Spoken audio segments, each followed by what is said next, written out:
Hello, my name is Mike Goldberg, and I would like to present my ideas about depression for my philosophy project.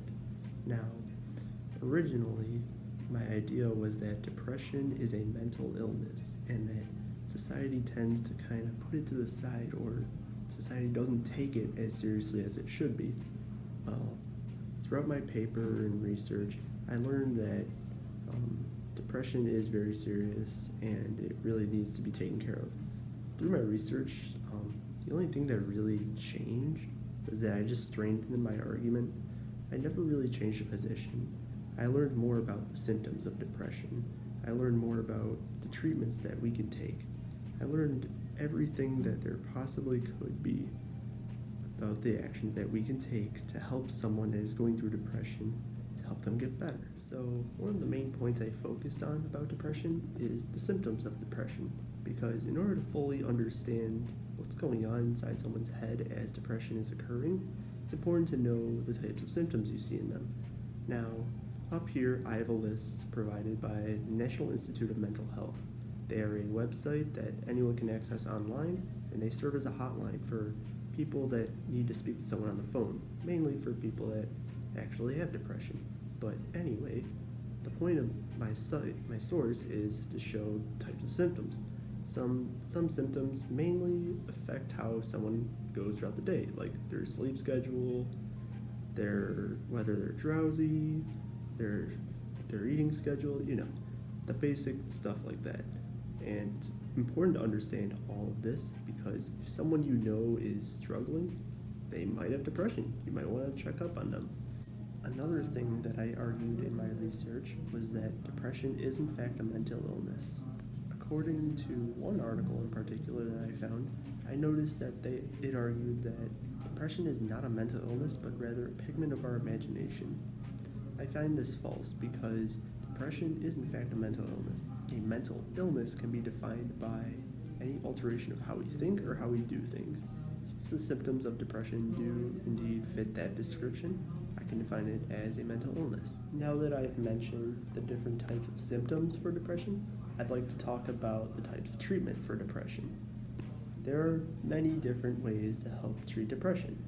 I can include 3 examples in my argument, such as therapy, medication, and personal consulting. Therapy has been proven very effective, in particular psychotherapy. Psychotherapy involves the use of training the psychological state of someone with depression to be able to overcome barriers in their life.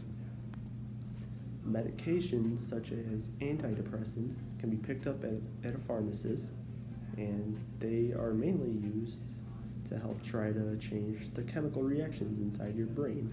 That way you can have a better quality of life. And then personal consulting involves basically reaching out to someone that could be struggling with depression. A helping hand in life is actually really nice to have. So when you give someone you know with depression a helping hand, it could boost their quality of life so much. It is very important. So 3 things I want you to take away about the treatment are that therapy, antidepressants, and personal consultations are some of the most effective methods for helping treat depression. Finally, in my research, I provided why it is important to understand what depression is and what you can do about it. Depression is important to understand because if you happen to know somebody that is struggling with depression, you can be able to provide them with a helping hand. And as I mentioned before, a helping hand is great to have because people need to understand that they are not alone. Although their problems may seem magnified through depression, they need to understand that depression is just a cognitive distortion and that things can be worked out and quality of life can be improved. Now, as I conclude this video, I'd like to rehash some of the points I've made throughout it. Ever since the first day of my research, I have not changed my argument that depression is in fact a mental illness.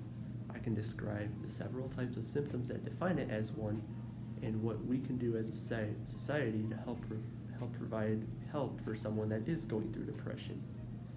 Once again, it's very important to be able to give a helping hand to someone that is going through depression because not many people take it as seriously as it should be. Now, I'm Mike Rolberg. Thank you for watching my video. And once again, if someone is going through depression, feel free to acknowledge my information and provide them with as much help as you can.